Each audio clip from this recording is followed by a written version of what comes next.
Hello, everyone. My name is John, and this is going to be a reading today for the collective. Obviously, it's general, so take it as it resonates.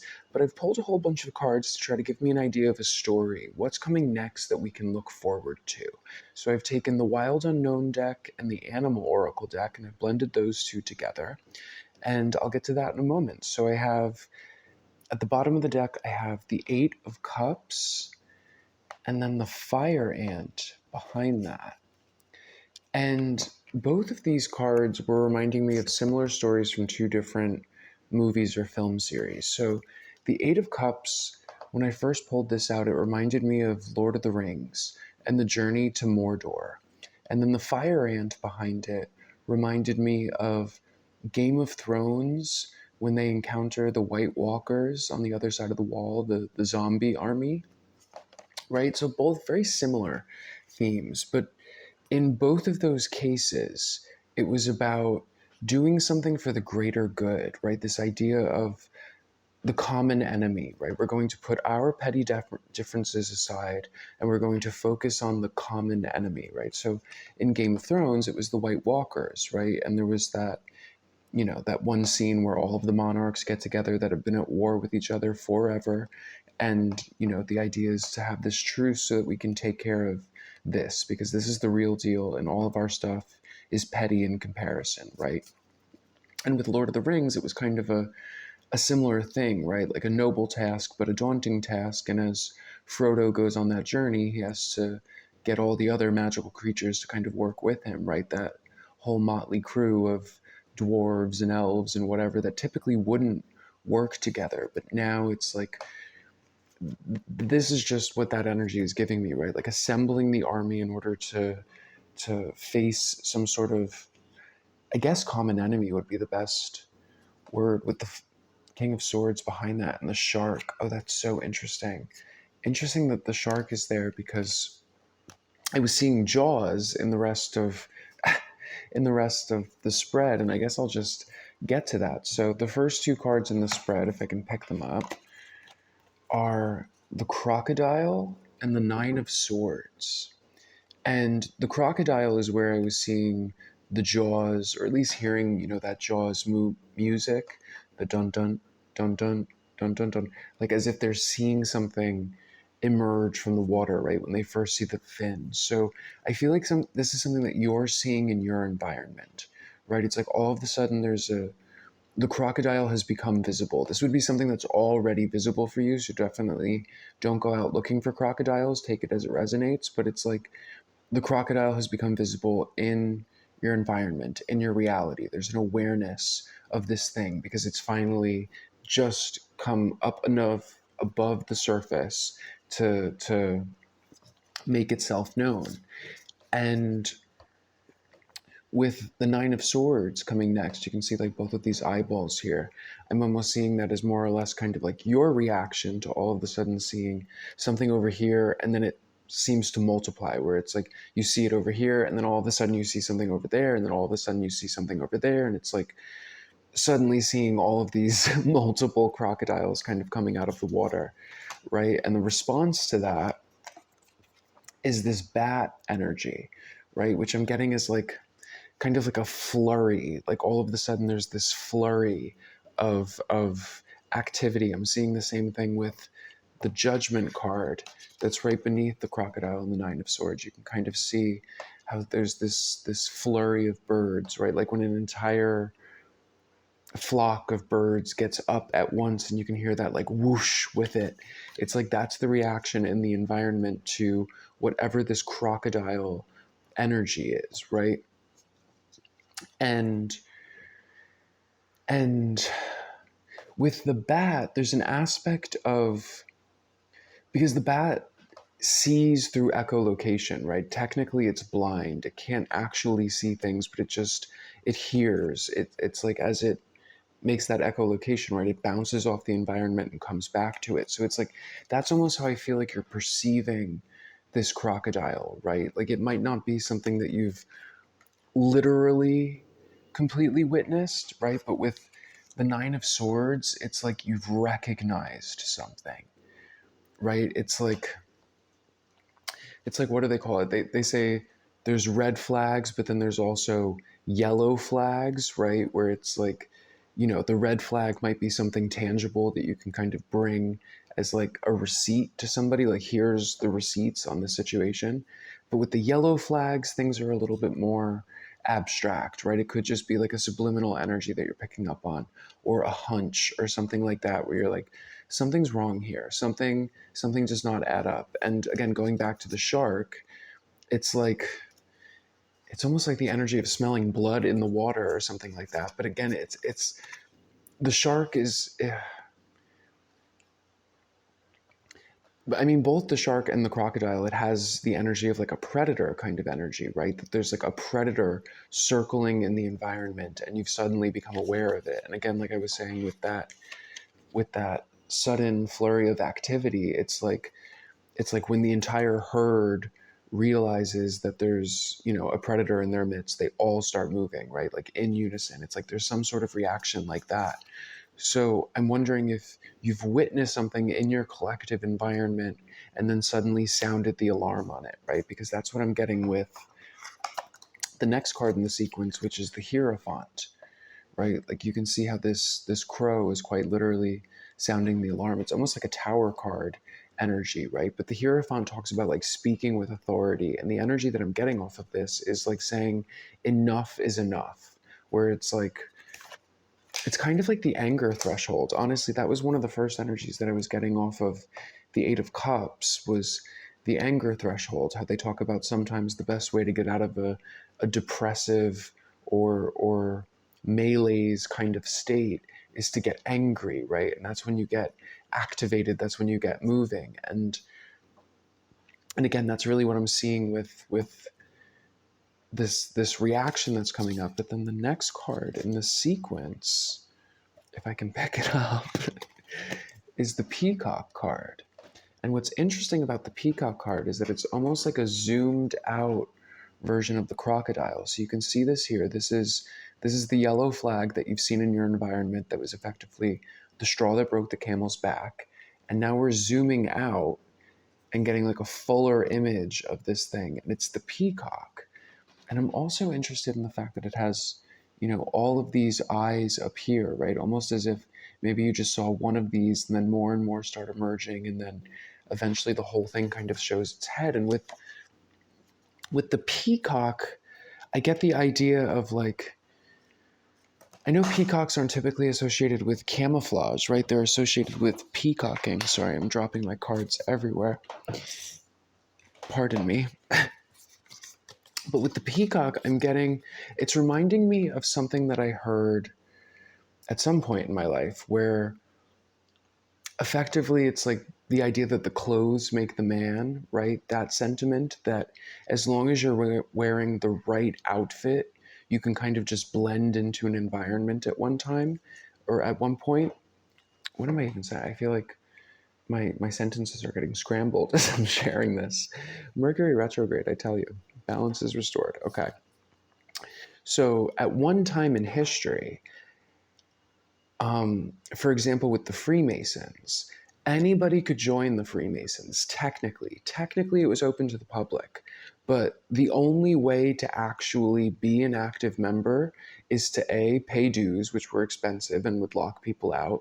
But you also had to abide by the dress code, right? And the dress code in and of itself was exponentially more expensive, right? Because you had to have the suit and the whole penguin suit, that whole thing. And I'm sure in the 1800s, if you were a factory worker, the last thing you were going to be able to afford was the three-piece suit. But the idea was that it was kind of a dangerous game that the Masons were playing because as long as I had my hands on that three-piece suit, I could blend into that room. And it's almost like Jack Dawson in Titanic, right? As soon as he puts the suit on, he blends right into the room, right? If you didn't know that he didn't belong there, you wouldn't know, aside from, the people at the table who obviously knew, but that's a whole nother aside. That's the energy that I'm getting with this peacock crocodile, right? Is that it's like they've managed to blend into the environment because they look like familiar kin, or they look like they belong there, or they look like an ally when they should be wearing, the enemy's I hate to say enemy, but you know what I'm saying. It's like somebody that does not have ill will, or something that does not have that has ill will. Oh my god, I have like a little bit of a headache as I'm saying this, so I think that that's like affecting my speech. I apologize for that, but bear with me. So so again, this peacock is emerging, right? It is in the process of being seen and being witnessed by you. And I feel like you're in the process of trying to explain this because again, it feels very subliminal and intuitive with this nine of wands where it's like I've just got a hunch, like something ain't right here. And it's like this, that, the third, yada yada. And it's all little things, but it's like when you string it together, it's like it makes this bigger picture, right? That's kind of like the peacock. It's like the peacock is the bigger picture. We're zooming out from the crocodile. And again, it's like I feel like you're seeing it, take it as it resonates, right? But it's like you could be seeing it in one thing and then suddenly you see it in other things. It's like once you can recognize the crocodile, you see it everywhere, right? And the peacock card is the card that's being followed by the judgment card. And it's this kind of flurry of activity where it's like finally there's enough there for you to express it, and it seems like it's getting a rise out of the collective, right? With the judgment energy, it's like it's creating a stir, it's creating a reaction. But again, there's this energy of like enough is enough, where with the judgment and with the bat card, you can see with the bat card, there's this moon in the background. And then the judgment is kind of, there's this dove that's like over the situation. And it almost looks like it's over all of these crows, right? Where it's like, I feel like the crow is you saying enough is enough, really kind of like sounding the alarm bells. You can see there's all of these other blackbirds down here, and then there's this white dove that's above it. And it's like I feel like there is something, someone, I guess someone that's hearing this, that's like sat silently in the background again with this moon energy, just like silently observing. And then it's like the alarm bell starts being sounded by you, and this individual is in the process of swooping in. And I'm seeing you in the center here as the otter card.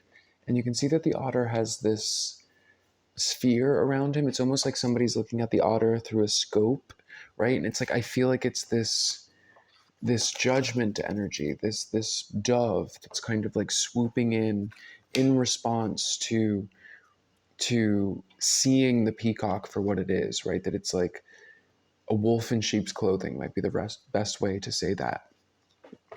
And you yourself, while this individual is swooping in, it's like you're focused on something else. You're focused on the Four of Swords and the fish. Sorry, I just cut my nails, so I'm not picking up anything today. The Four of Swords and the fish.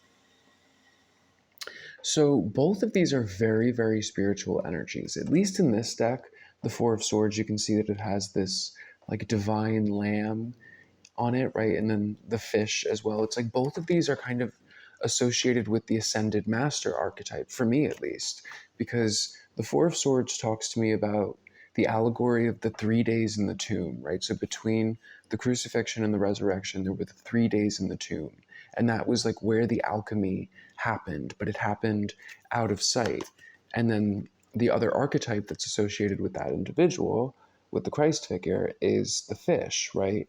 Especially, you know, they were the quote unquote fisher of men, but then also like the multiplication of the fishes. So something with that spiritual energy there. But that's what you are focused on here, is this very kind of spiritual transmutation, alchemy kind of energy, which is strange, all things considered, right? Where it's like,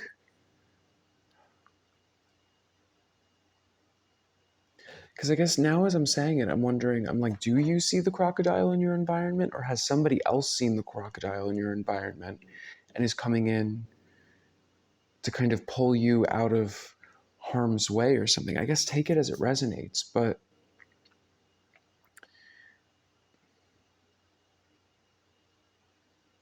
because I'm just seeing with these two energies that it's like Well, I guess with the Four of Swords, right, I was saying it's the 3 days in the tomb, right? That's what that always reminds me of, specifically this card. And that talks about things that are happening off stage, right? Nobody witnessed the transmutation or the transfiguration, right? Quite frankly, I don't even know if anybody witnessed the whole loaves and the fishes thing, right? I'm familiar with that story to a degree, but I don't remember if anybody like saw Jesus turning the bread into 1,000 pieces of bread. You know what I mean? I think it just happened. Or like, you know what I'm saying? Where it's like you're seeing something subliminally that is happening off stage, that it's like nobody else can actually see this. It's like you're seeing, uh, it's such a weird energy to pinpoint, but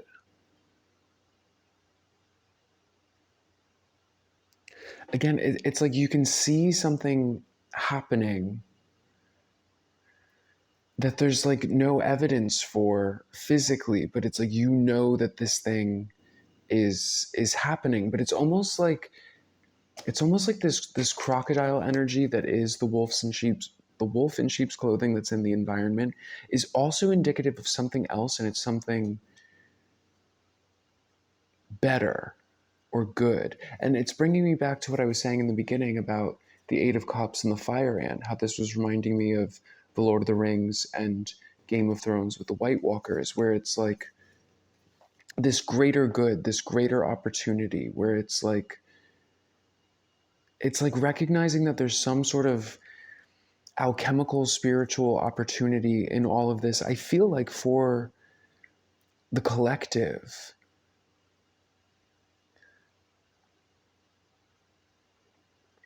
where it's like, how can I steer this?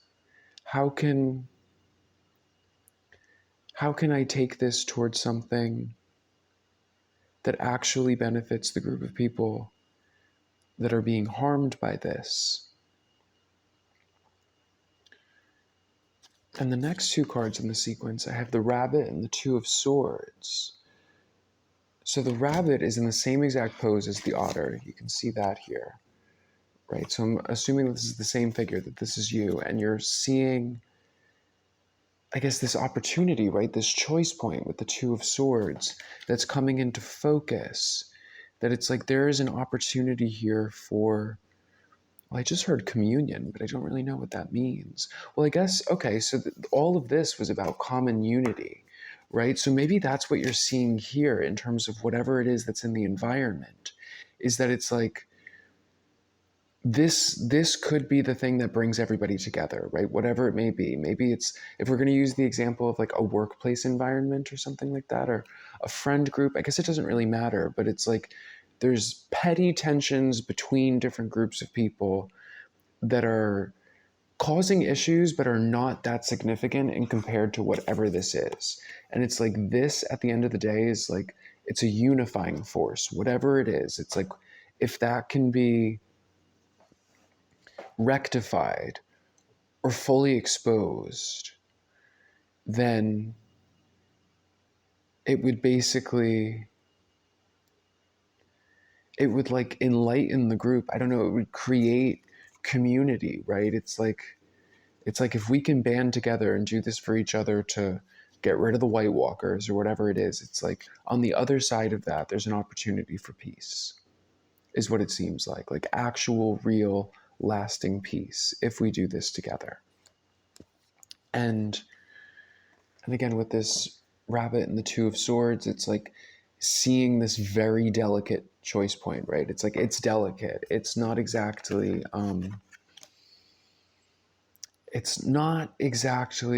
something that you want to go in with like the megaphone maybe and the war drum and create a lot of ruckus. It's like it wants to be done delicately. And the next energy is the Eight of Swords, right? And the Eight of Swords is a very delicate energy. It's like intuitively navigating. And both of these swords, Two of Swords and Eight of Swords, these are like, I call these like the High Priestess boot camp cards, right? Where like if you're training to be the High Priestess I mean, at least in the Rider-Waite deck, that's literally what it looks like. It looks like somebody that's like going through an obstacle course as if they're, practicing something. And, but this particular Eight of Swords, it has that little butterfly on it, right? That it's, I guess it's not going, oh, that's interesting. I always saw this as like, a butterfly in a chrysalis or something, but now I realize that it's actually a butterfly that's just landed on this sword, which is so interesting. Which I guess kind of goes back to what I was saying with the peacock, right? Where it's like you thought it was one thing because it looked a certain way, but all of a sudden you're like, wait a minute, that's not what I thought it was, or this situation is not what I thought it was. But the Eight of Swords usually talks about being blindfolded, right? Like an energy like that. But again, it's like, it's this delicate balance, especially because, again, all of these swords around it, it's like a thorny thing to touch. It's like a dangerous thing to touch. It's reminding me, I'm sorry to even use this analogy, but those movies that are called like the Saw movies where people have to, either like reach through glass to pick something up, right? It's like the keys at the bottom of like a thing of glass and you'd have to like reach into it. It has that kind of energy where it's like, it's not exactly something that you can just like roll into and be like, here we go, let's uncover it. It's like you have to be very delicate with the approach because it's like something about it. I mean, if it is an individual, right, it's like typically this would probably, if it's a true crocodile, I guess the other word for that on the internet these days is narcissist, right? So it's like typically the archetypal narcissist is somebody that would basically surround themselves with landmines, right? Because it's like they know that they're a narcissist. They know that they're doing something manipulative. And typically the MO with those characters is to set everybody around them up for failure, right? And it's like it's it's something like that where it's like this whatever this individual has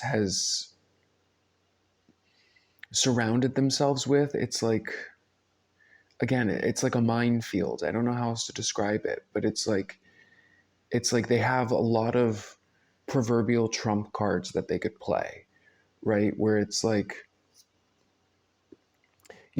if you criticize me because of my behavior, I'm going to say that you're criticizing me because of my gender, or you're criticizing me because of my ethnicity, or you're criticizing me because of my age. You know what I'm saying? Where it's like they've surrounded themselves with something that it's like it's dangerous to just go in there and touch it. So it's like the yellow flags might not be enough, even though it's like intuitive. But like I said, it's like I feel like there is something else that's been alerted to this. Either you've spoken it or whatever it is, but it's like with the enough is enough, it's like there's this other energy that's coming in, this dove that seems to be responding to this energy. And the final card is the eagle, right? And I was saying that it looked like you were eyeing this choice point, this opportunity, which would again be like the opportunity for resolution, but also long-term peace. And it's like, here comes the eagle kind of swooping in and like grabbing this thing with absolute precision. And for me, the eagle is a benevolent energy. I associate this with ancestral energy because eagles were always really important for my family.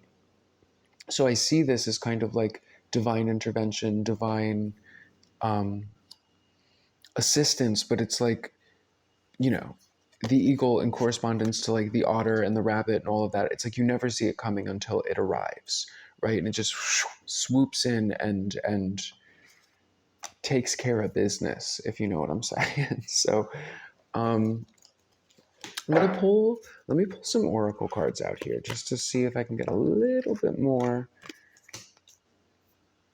of what's going on.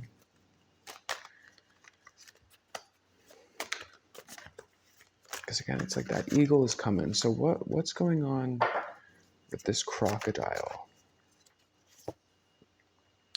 Crocodile is clarified by the food that says or the card that says, I eat foods that nourish my body and give me energy, right? So I'm just going to say right off the bat that it's an energy vampire, right? That it's somebody that is draining the life out of the room, right? And it could be like an energy vampire that like people are aware that they're drained, but they're not aware that this individual is the energy vampire, right? Where it's like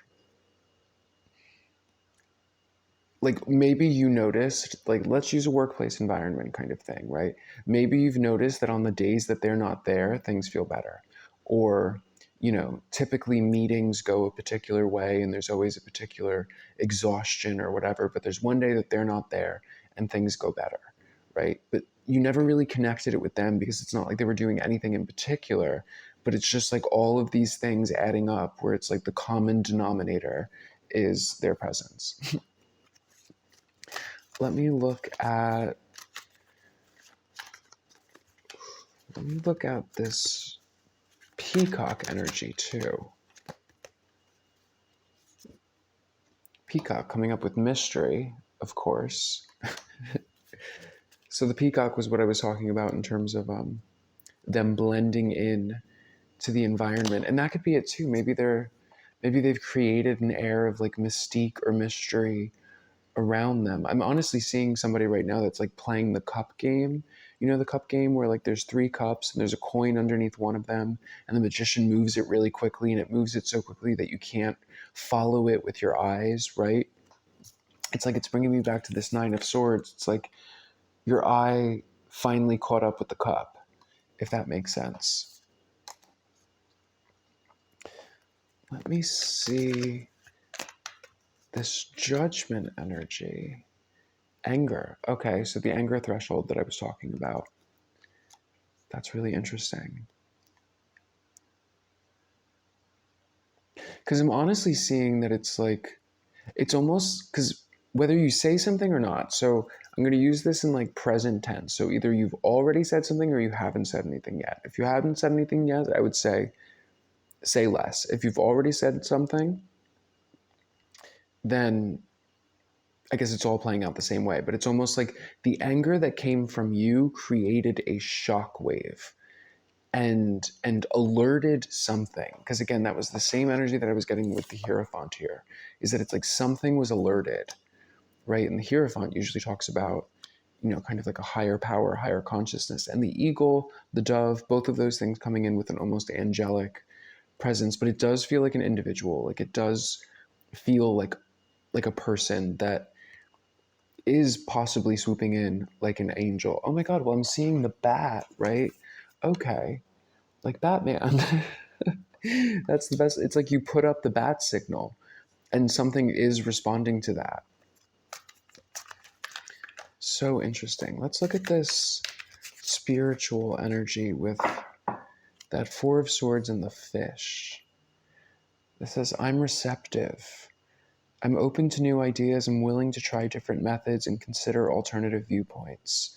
I welcome intellectual stimulation, right? So this literally talks about like putting down the ego and listening to other people, right? Which talks about, again, Lord of the Rings, Game of Thrones, where it's like we need to work together and put the differences aside kind of a thing. And with the fish, my body is healthy and full of vitality. Okay, so that's kind of going back to the same thing as the energy vampire thing, where it's like,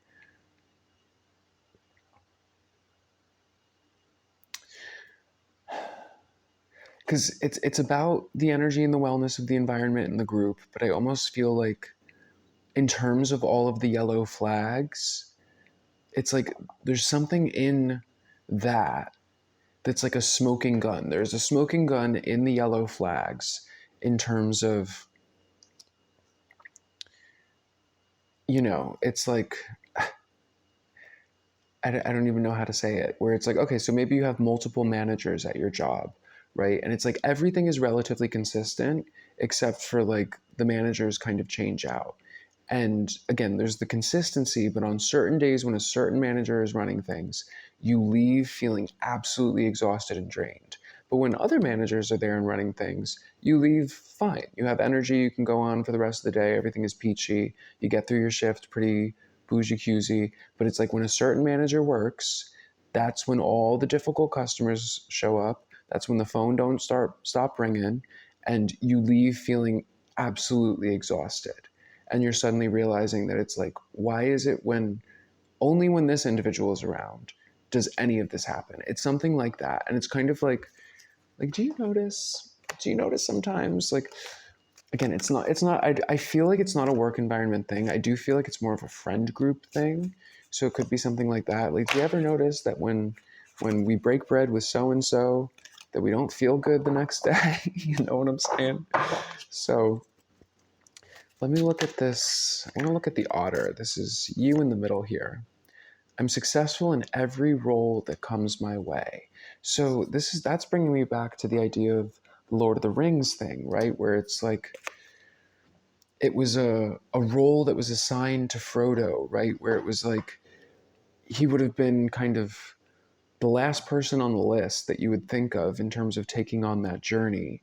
But that's why he was tasked with taking on the journey, right? Because hobbits wouldn't care about the ring or something like that. You know what I'm saying? Like, that in terms of if there's a degree of like, am I strong enough or capable enough to handle this? Or maybe even in terms of Frodo, right? It's like his simplicity was the reason why he was able to take up that task, right? But somebody could have, or he could have thought that that worked against him, where it's like, I'm just a simple hobbit. What do you mean I'm the one? And it's like, no, that's exactly why you're the one, right? So it's like, I guess with this otter, it's almost saying like there could be something that's been a degree of like negative self-talk, that you're actually like, whatever you're negatively talking to about yourself is like your superpower in a type of way. And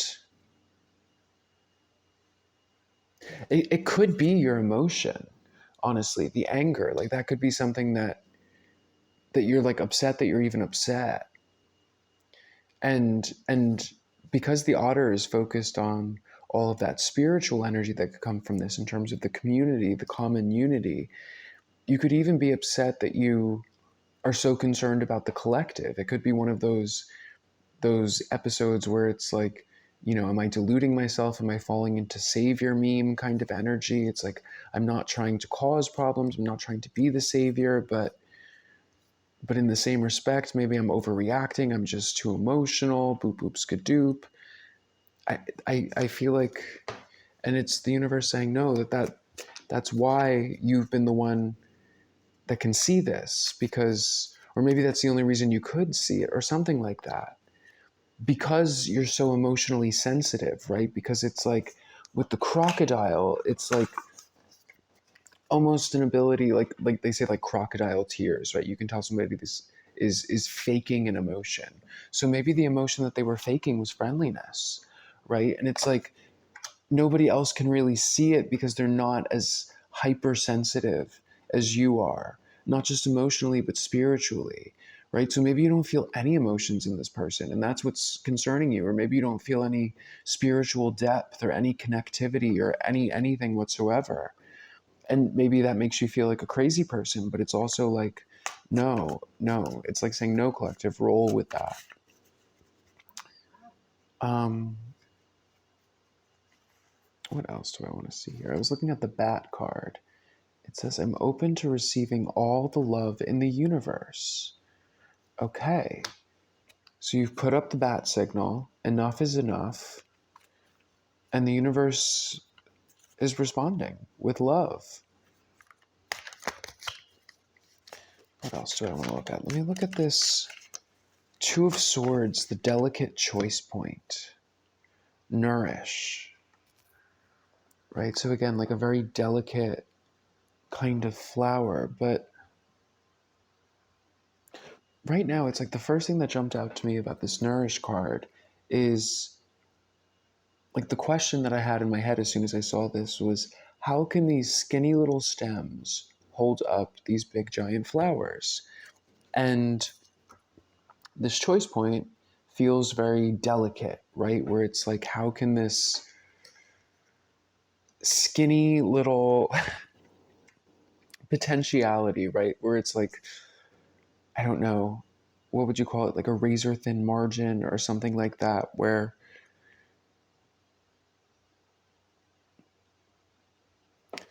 feel like I want to pull one more on that, but it says, I am grateful. I realize that what's right about my life outnumbers what I perceive to be wrong about my life. I choose to focus on what makes me feel good. I'm grateful. So what I perceive to be wrong, right? So I perceive this to be way too skinny to hold up that flower head. Almost like you're perceiving this choice point as potentially being delusional, right? Where it's like, it could fall apart, or it's almost like a Seven of Cups kind of energy, right? Where it's like, yeah, because the Seven of Cups energy is very much so thinking that like you're in over your head with something, right? Maybe that's the best way to say that. It's like thinking like, oh no, am I in over my head with this? Can I even really make that? And the reason why is because you were seeing this Eight of Swords, right? You were seeing how, not just how delicate the situation is, but like the energy of the landmines, right? So let's look at that Eight of Swords. This says, I am whole. I'm perfectly created. I'm a wonderfully unique individual. Every lesson I've learned, every risk I've taken, and every achievement I've made contributed to who I am. And because of that, I am whole. Right? There's a part of me that honestly, because again, it's like the feeling is like somebody that's infiltrated the friend group, where it's like maybe you were very vulnerable and open with this person, right? And you're concerned about that because now you realize like, oh snap, I no wonder there's sharks in the water because I've been pouring my own blood into it in terms of vulnerability and openness and yada yada. And that could be a degree of the concern, right? Is that it's like, it's almost like being in an energetic hostage situation where it's like, what's the consequence of this? Like, how can they potentially spin what I've shared about me, right? And what this is saying is, I'm perfectly created, I'm wonderfully unique, yada yada. It's like, quite frankly, I think that if this individual were foolish enough to share that and try to throw salt on your name with whatever it is that you were vulnerable with about whatever you were vulnerable about with them, I think that it would be them stepping on the landmine, right? The landmines that they've surrounded themselves with to protect themselves. If they were foolish enough to use your vulnerabilities against them, they would set off all the landmines in their environment and just blow themselves to smithereens, which is what I feel like is that eagle energy that's swooping in next, where it's just kind of like, boom, you're out of here. Like somebody just swoops in and nips it in the butt again, because the energy was like, enough is enough, where that's what I feel like the response this person is finally getting, where like maybe the other concern is like maybe people have put up with their nonsense for a while, right? So it's like you realize like, uh-oh, like other people are in this energetic hostage situation, nobody wants to say anything, yada yada, and then finally it's like the straw that breaks the camel's back and enough is enough. So let's look at this eagle. The eagle says, I'm attracting my dream home right now. I want to pull one more on that. And my positive vibration attracts exciting work opportunities. Oh, that's interesting. So they're both the energy of attracting something, but attracting like the ideal ecosystem, right? Where it's like, it's almost like this is reminding me of like where I live. Eagles had gone extinct at one point. And the reason why they had gone extinct is because there was, like, it's not extinct, but like they were endangered around here, right? You never saw eagles in my neck of the woods because the land was just so horrifically polluted. And shout out to RFK Jr. who cleaned up the water, and as a result of that, the eagles came back. So now you see eagles everywhere. But first, it was like the environment had to be corrected. But at the end of the day, it's like this environment is their true home. They belong here. It just wasn't sustainable for them, right? So I'm almost wondering there could be something maybe there was something that was pushed out of your environment because this one entered, but nobody has equated those two things in terms of maybe other than timing or something like that. Or it could even be something where it's like, one didn't exactly have to do with the other, but it's like this individual left for whatever reason. It created a void in the ecosystem. The crocodile swooped in, was able to do its thing and lay under the radar. And now that this one is coming back, it's like it's exposing that, which I don't even know how that would work. Where it could almost be like the analogy that I'm getting is like having a beloved coworker or manager or somebody like that that goes on leave, right? Maybe they go on maternity leave or paternity leave or something like that. They're gone for a few months. Somebody comes in their place, right? It them returning is absolutely going to expose that somebody, because they are going to really, what am I trying to say? It's like if it is, again, like something in a workplace, it's like they're going to be very familiar with the paperwork that this person should have been doing, right? Because like the underlings, it's like you might not actually know what the manager's real responsibilities are, right? And if the manager wanted to cover something up or yada yada, it would be easy peasy. But another manager would definitely be able to see the red flags, right? So maybe you just see the yellow flags, but it's like somebody is showing up with a full red flag where it's like, here it is, the receipt, case closed, exhibit A, the court is adjourned. Okay. So I think I'm going to leave it there, y'all, collective. If this resonated, thank you so much for staying with the whole thing. And if you're interested in a private reading of your own, hit me up. I have all of that info in the description box, and I love to do the private readings. So I will see you guys soon. Bye.